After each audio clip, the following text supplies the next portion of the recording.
Bonjour le grand maître Père Sage, comment allez-vous?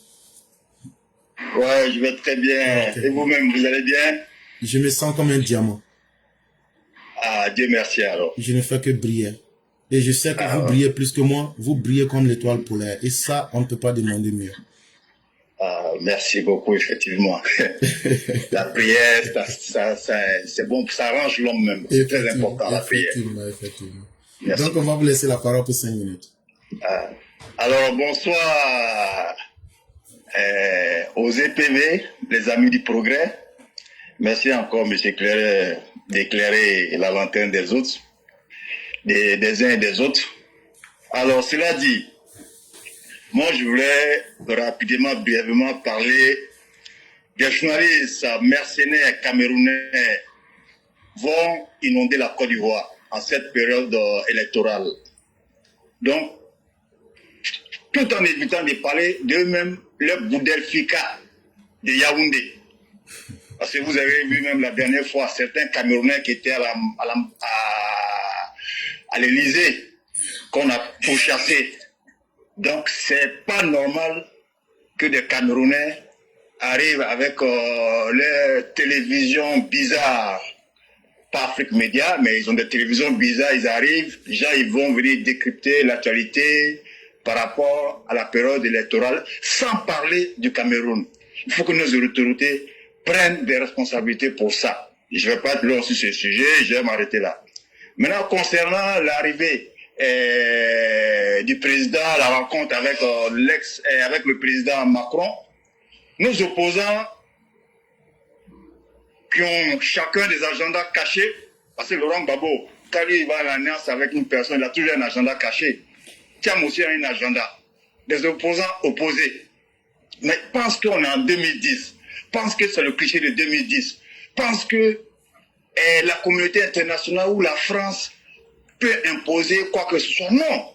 Même l'ONU, je le dis et je le répète toujours, ne peut pas s'opposer à une décision de justice d'un pays qui n'est pas en crise. On n'est pas en crise, on n'est pas en 2010. Il y a une armée, toutes les institutions fonctionnent. Parce qu'il faut que nos opposants se disent, il y a la diplomatie et l'illusionniste politique. Ils sont encore sur les nuages. Ils pensent au schéma de 2010. Mais non, la Côte d'Ivoire est un état de droit. Comme je le dis toujours, les institutions fonctionnent et le pays n'est pas divisé, l'armée est réunifiée et voilà. Un pays n'a pas, c'est-à-dire n'a pas d'amis. Les États n'ont pas d'amis. Les États n'ont que des intérêts. La France ne veut pas mettre ses intérêts en jeu à plus forte raison par rapport à un individu. La France ne peut pas mettre ses intérêts en jeu par rapport à un individu. Ça veut dire tu peux avoir un ami, un collègue avec qui tu as travaillé dans le temps, mais ça ne veut pas dire que tu es proche de lui. Vous avez été collègues, vous avez fait des conférences ensemble, vous avez fait des séminaires, mais est-ce que vous avez vu une photo même depuis ce temps-là, Macron et Thiam? Parce que les Thiamis sont encore sur les nuages, ils sont en train de les faire rêver. Eux, ils sont toujours dans la logique du mouvement trop c'est trop. La vidéo de cette dame qui dit non, le président Thiam sera sur la liste, Gbagbo sera sur... Mais ça là, c'est pour préparer les esprits, c'est pour s'asseoir dans l'esprit des Ivoiriens. C'est le moment trop c'est trop, c'est de faire croire que ce n'est pas une décision de justice qui les a fait sauter, mais c'est la CEI.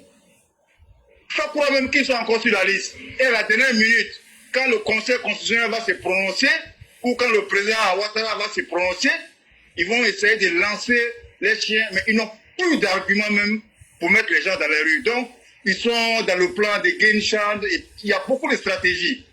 Et ils ne sont pas prêts à aller aux élections, mais parmi eux, il y a certaines personnes, elles sont conscientes, elles réfléchissent, elles se disent que si elles vont dans un boycott ou elles vont à un CNT bis, ça serait la prison ou l'exil pour la majorité. Et c'est dans cette logique que ces personnes-là sont. Mais donc la majorité des Ivoiriens se sont désabonnés de cette opposition caméléon, cette opposition versatile, cette opposition impositive, cette opposition qui ne recherche qu'un bilan macabre. Plus il y aura des morts, plus eux ça va les arranger, plus il y aura un bilan macabre, on va faire des accords et puis on va arriver à une transition. Mais ça, c'est mal connaître le président Ouattara. Donc, encore une fois, mon temps est arrivé, je regarde sur, je suis à 5 minutes, M. Cléré, encore une fois, on va pas dire, on va pas trop allonger la conversation. Vous avez déjà tout expliqué en long et en large. On va s'attraper demain, Inch'Allah. Encore une fois, que Dieu bénisse la Côte d'Ivoire. Et merci encore d'éclairer la lanterne des uns et des autres. Vraiment, merci beaucoup, Épervier Sage. Et merci encore de nous donner cette lumière. Et c'est vous aussi que nous remercions. La capacité de sortir pour venir nous éduquer et nous conseiller. Vraiment, merci à vous. Et on va vous souhaiter une excellente soirée. Et nous avons un de nos frères, M. Aboubakar, qui dit que tout Divo salue la classe éclaireur pro-vérité. Et cher frère Aboubakar, je salue tous ceux qui sont à Grémia. Je salue tous ceux qui sont au quartier commerce. Je salue tous ceux qui sont à Conakry. Je salue tous ceux qui sont dans les 3 dialogues, dialogue 1, 2, 3. Je salue aussi tous ceux qui sont au quartier libanais. Et je salue aussi toutes les personnes qui sont dans tous les coins de Divo que je n'ai pas pu citer. Et vraiment, vous avez tous nos respects. Et vraiment, merci à vous de prendre le message qui peut aider nous tous. Et faites écouter ça à tout le monde pour que la forfaiture et l'ignorance ne puissent pas prospérer. Vraiment, merci à vous aussi.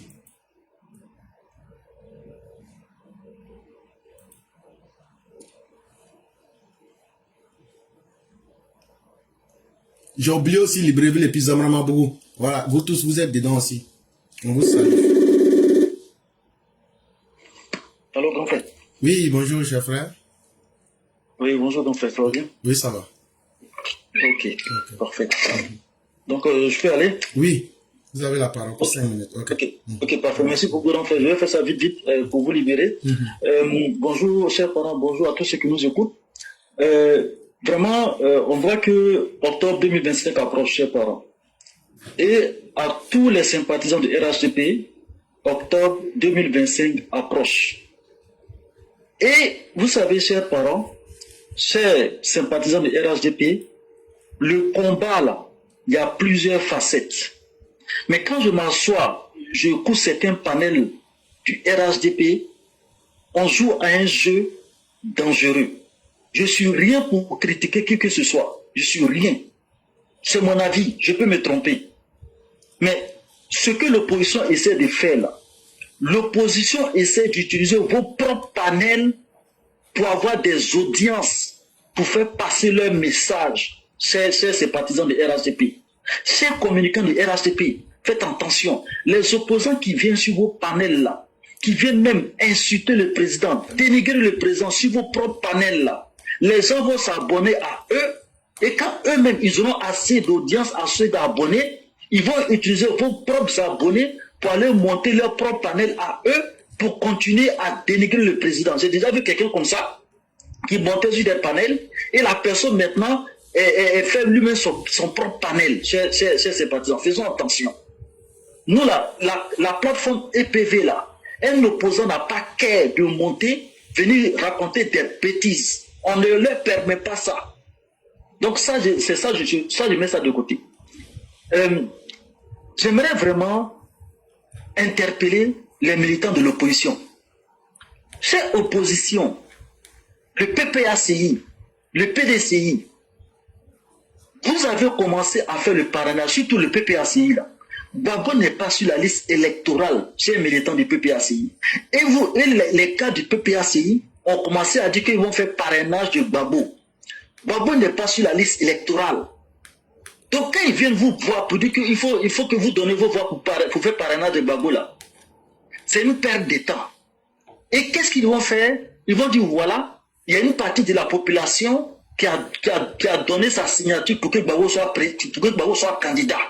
Et ils vont demander à ces gens-là que vous avez donné votre voix pour que Gbagbo soit candidat. Voilà que le Conseil constitutionnel ne veut pas que Gbagbo soit candidat. Donc il faut sortir pour marcher, pour réclamer votre droit de dire qui est candidat, qui ne doit pas être candidat, selon ce que vous pensez.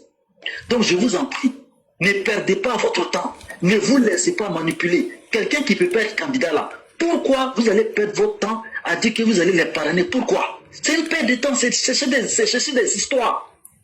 Donc, ne perdez pas votre temps. Ça, je vais résumer ça aussi pour mettre de côté. Comme on n'a pas assez de temps. Troisième point pour terminer.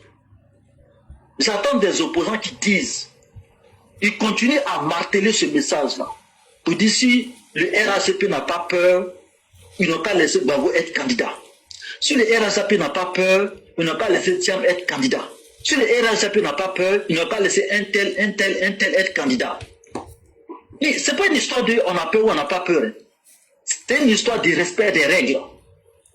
C'est une histoire de respect des lois. Nous ne sommes pas un parti politique qui va créer le désordre dans le pays. Un pays, ça fonctionne avec des lois. On ne peut pas se lever aujourd'hui parce qu'on veut faire plaisir à certaines personnes pour dire un criminel n'est qu'un candidat, un voleur n'est qu'un candidat, ça dit qu'un parvenu n'est qu'un candidat. Ce désordre-là ne passera pas sur le pouvoir du président Alassane Dramane Ouattara. Ce n'est pas une question d'avoir peur. Le président était dans l'opposition. Il a laminé Gbagbo qui était au pouvoir. Le président était premier ministre. Il a mis Gbagbo en prison. Donc, en quoi est-ce que le président va avoir peur de Gbagbo? En quoi? Le président en 2020 était là. Le PDC était candidat avec Bédié. Bédié n'a pas pu être candidat. Si Gbagbo n'avait pas peur de Ado aussi là, pourquoi depuis autant de Guéhi là, ils n'ont pas laissé le président Ado être candidat? C'est qu'eux aussi avaient peur du président Ado aussi. Donc arrêtez ces messages qui ne font aucun sens. C'est une question de respect des règles. Et le président aime qu'on respecte les règles, qui s'appliquent même à lui-même. Donc c'est un peu ce que je voulais dire, grand frère. Comme on n'a pas assez de temps, je voulais résumer en quelques mots ce que j'avais à dire aujourd'hui. Merci. Pas de problème. Vraiment, merci beaucoup à vous-même et merci pour ce que vous avez dit. Frère, on a peur de. On a peur de. On a peur de vous. Parce que nous, on a peur des gens qui volent et qui ne s'assument pas. Nous, on a peur des gens qui sont sans dignité, qui disent depuis je suis petit là, je volais. Oui, oui, nous, on a peur d'eux. Parce que nous, notre dignité là, ça compte trop pour nous.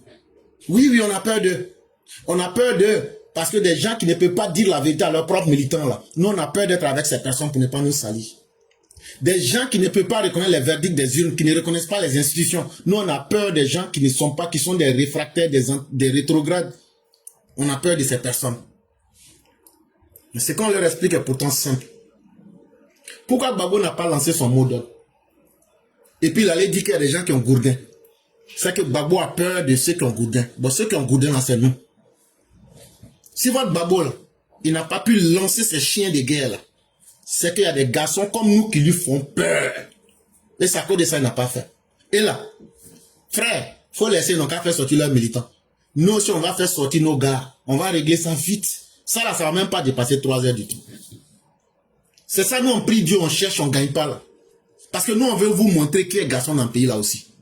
Donc ça, là, ils n'ont qu'à continuer à se blaguer. Mais le jour qu'ils seront garçons et puis ils vont sortir, là, ils vont trouver vrais garçons en face d'eux.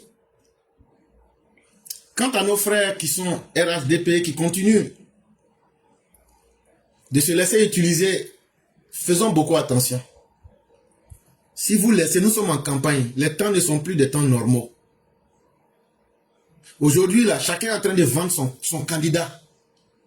Sur la plateforme Éclaireur Pro Vérité, les opposants, quand ils viennent là, la seule possibilité qu'on leur offre, c'est de venir prendre du savoir. Et ce savoir qu'ils prennent, ils peuvent aller vérifier et puis venir contester. C'est tout. Sinon, leur connerie, ça passe pas. Nous, on ne rentre pas dans ça avec quelqu'un. Et donc, chers frères, restons cohérents, restons sereins. Ils savent dans quoi ils sont. Mais eux, ils ne savent pas ce que nous, on a prêté pour les attendre. Le RHDP, là, c'est un simple parti politique qui a pris le pouvoir comme de la manière le FPI avait pris le pouvoir. Le RHDP ne peut pas se substituer à la Cour suprême et à la CEI. Ce n'est pas le RHDP qui accepte que les gens soient candidats. Nous-mêmes, notre candidat, là, nous-mêmes, on lui demande pardon. Lui-même, il dit, il est en train de réfléchir. Si nous, on n'a pas pu décider d'imposer à notre candidat d'être candidat, est-ce que c'est les autres là, on pourra permettre d'être candidat? Donc, ce qu'il nous demande là, c'est la CEI et la Cour suprême qui décident de cela. Donc là, s'ils n'ont pas peur des institutions, ils n'ont qu'à retourner vers la CEI, ils n'ont qu'à retourner vers la justice. Là, comme ça, là, on va voir qu'ils sont des citoyens qui veulent respecter la loi. Mais entre-temps, tout ce qu'ils disent là, c'est de la bouillabaisse. Et ça là, ça ne nous intéresse pas. Eux ne peuvent pas fouetter notre orgueil. Nous là, ça nous fait pas mal. Nous là, ça nous fait pas mal. Nous là, on sait comment on règle nos problèmes. C'est vous qui souffrez. Et Vous êtes là, vous avez envie de faire ce que vous voulez, mais vous ne pouvez pas. Parce que vous savez là où on vous attend, on va frapper là où ça va vous faire très mal. Vous savez. Donc vous vous consolez. Ils ont peur, ils ont peur. Oui, oui, on a peur. On a peur, mais on vous attend. Donc, chers frères, vraiment, merci beaucoup. Restons sereins, cohérents et continuons le combat. Ok, merci grand frère, bonne journée. Et puis bon boulot. À vous pareillement.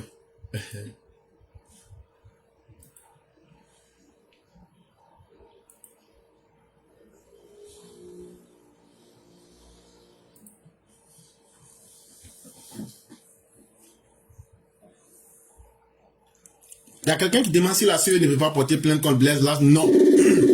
Pas à l'instant. Mais c'est nous les citoyens qui devrons nous saisir. Et nous, en tant que citoyens, nous pouvons le faire. Parce que si la CE le fait, c'est comme si elle avait pris parti. Bonjour le concurrent. Allô. Comment allez-vous? Bonjour cher frère, je vais très bien chez vous. Dieu merci. Je me porte comme l'étoile polaire. Merci beaucoup. Ok. Et donc, on va vous laisser la parole pour 5 minutes. Et vraiment, merci encore d'être là. Je vous remercie de me donner la parole. Alors, il faut dire que j'ai 2 sujets à l'ordre du jour aujourd'hui.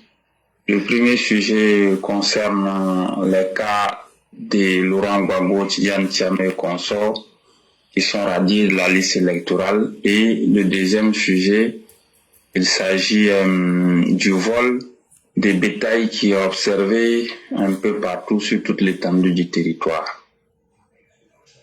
Alors, depuis quelques jours, les spéculations vont bon train. Laurent Gbagbo doit être réinscrit sur la liste électorale, ou Tidjane Thiam doit être réinscrit sur la liste électorale. Il faut remettre la commission électorale à plat, il faut refaire la liste électorale. Tout ça, c'est un chantage qui est entendu, ça et là. Et là où nous voulons attirer la sonnette d'alarme, c'est quoi au juste? Nous savons que bientôt nous allons en arriver au 7 août 2025. Et lors de son traditionnel discours à la veille du 7 août, le président très souvent il est amené parfois à prendre des lois d'amnistie ou bien des grâces en faveur de certains citoyens.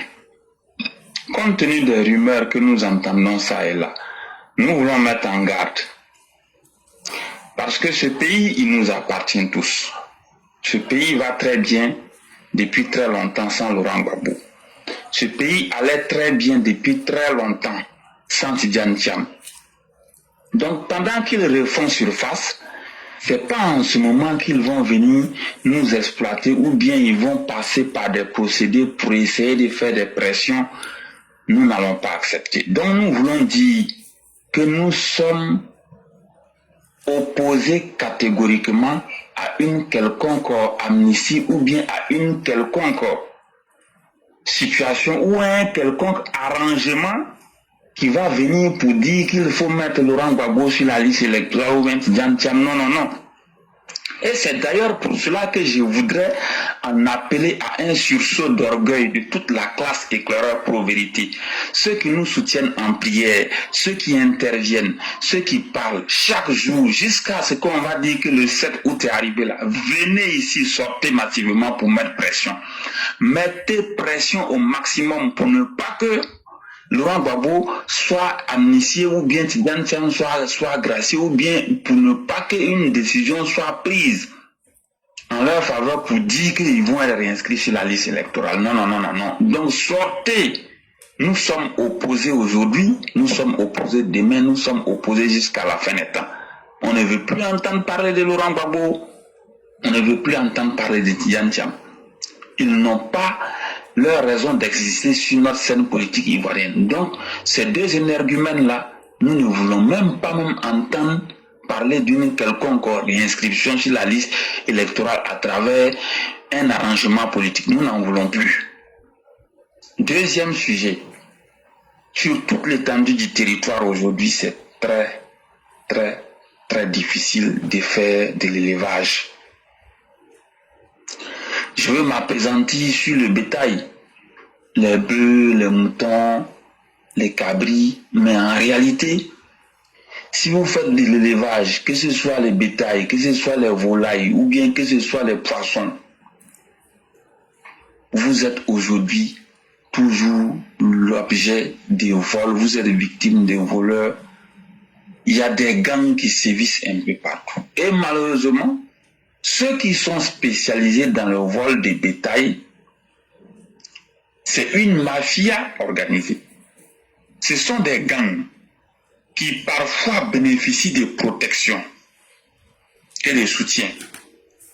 Qui est-ce qui les protège? Qui est-ce qui les soutient?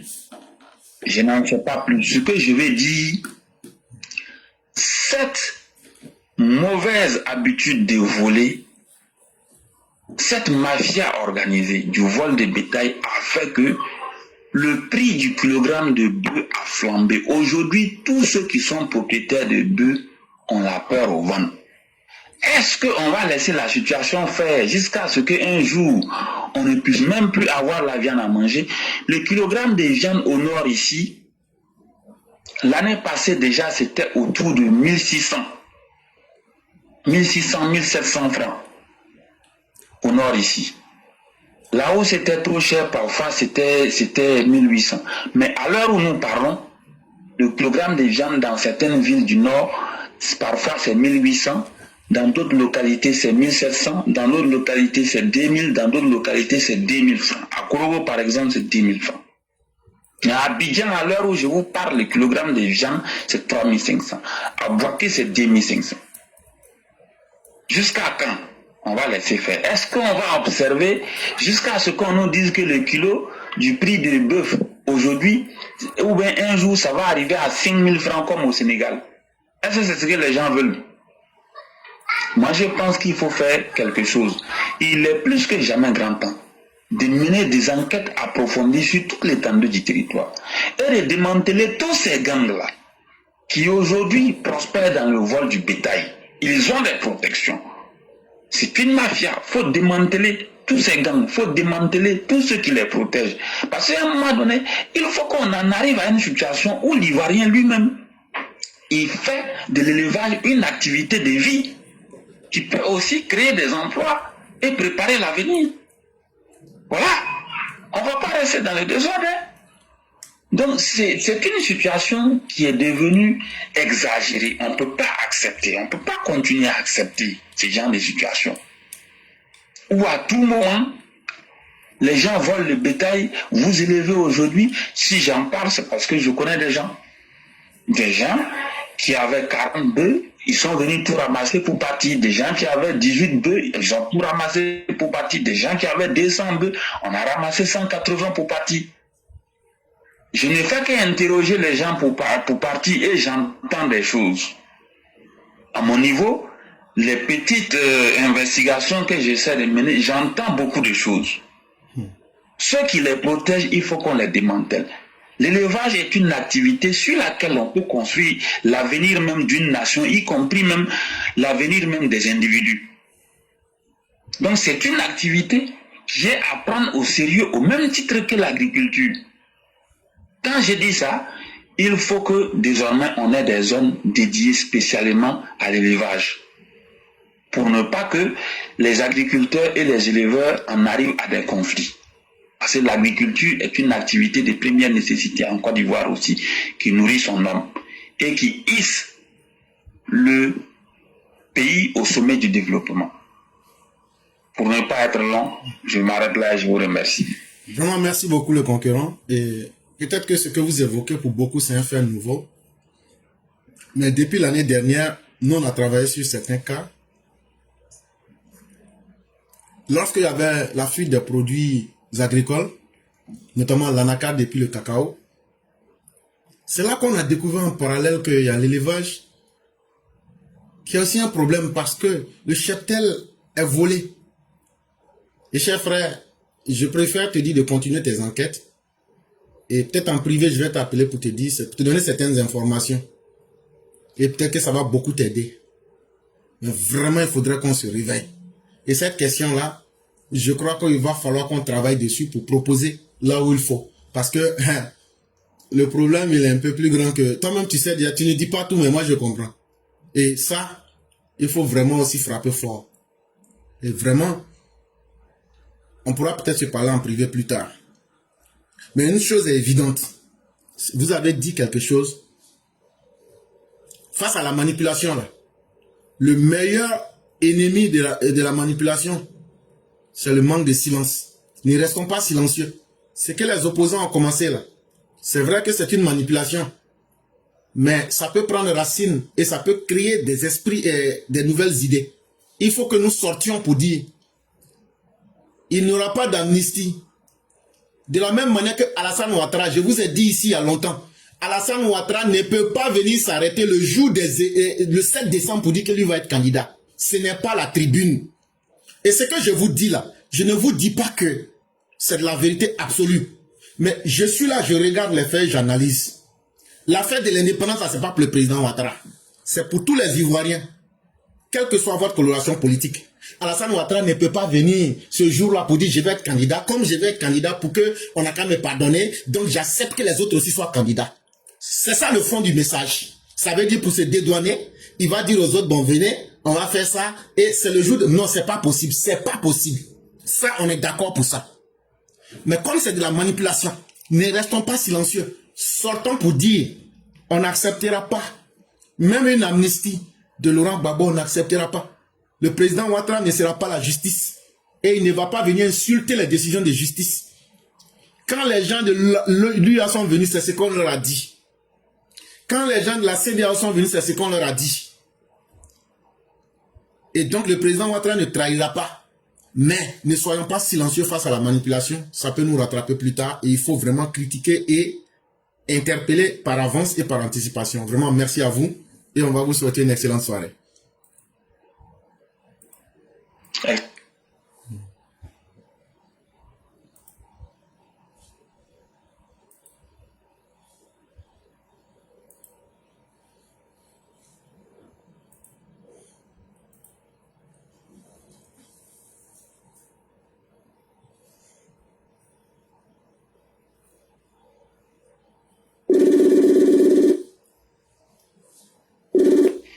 Alors, Oui, bonjour cher mère, comment allez-vous?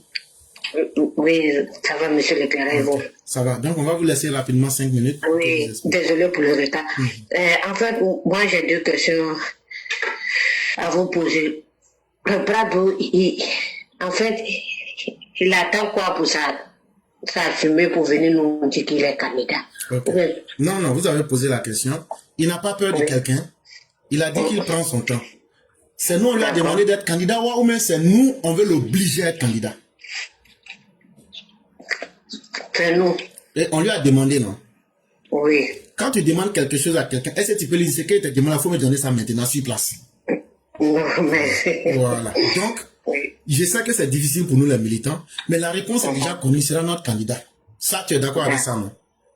Ah, Voilà. à 100% même. Donc, s'il veut, là, il n'a qu'à prendre 10 ans. S'il veut, là, il n'a qu'à prendre 20 ans. Lui, il est notre candidat. Nous, le reste, ça ne nous intéresse pas. Donc là, on n'a qu'à être patient aussi. On ne peut pas demander pardon à quelqu'un de faire quelque chose et puis lui dire en même temps, il faut faire vite. Soyons patients. Mais comme il y a Paul Biya qui a... Non, cher mère, ne nous comparez pas à la médiocrité. Ne faites pas ça. Non, pardon. Laissez les Camerounais dans ce qu'ils sont. Alassane Ouattara, non, pardon, faut pas faire ça. Ah, ça faut là. Alassane Ouattara, on le compare pas à quelqu'un. Non. Ah, d'accord. Alassane Ouattara, là, tu sais qui il est? Non. On l'appelle le Quasar J0529 45 43 51. C'est ça son nouveau nom. C'est le corps céleste le plus lumineux de notre système. Ça brille 500 milliards de fois plus que le soleil. On ne le compare pas à quelqu'un. Ça, faut pas faire ça. D'accord. Il n'y a pas de souci, monsieur le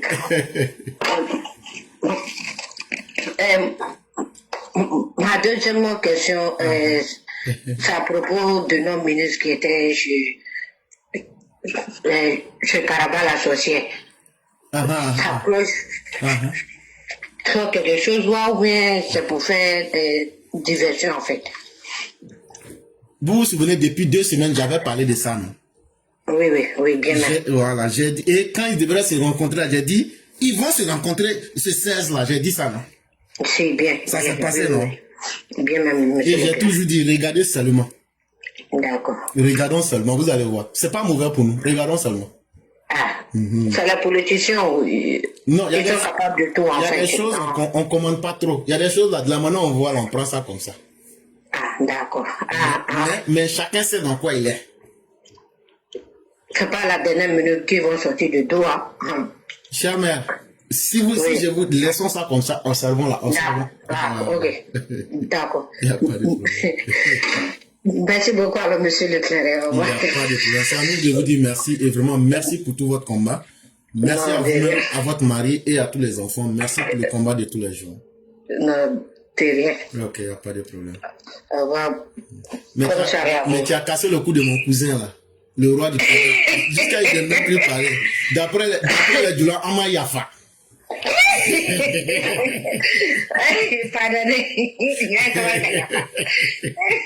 Pardon. Vraiment, merci beaucoup.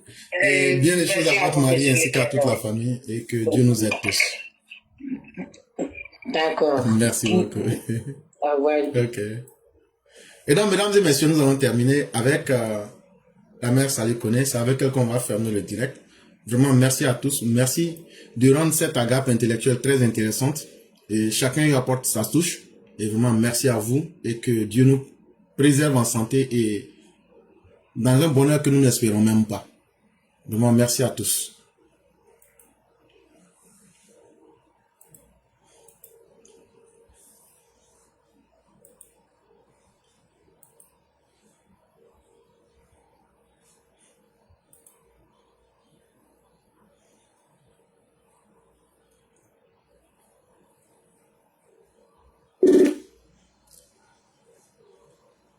Et il y a la mère Salih que nous tentons de joindre, si elle est disponible. On va encore essayer.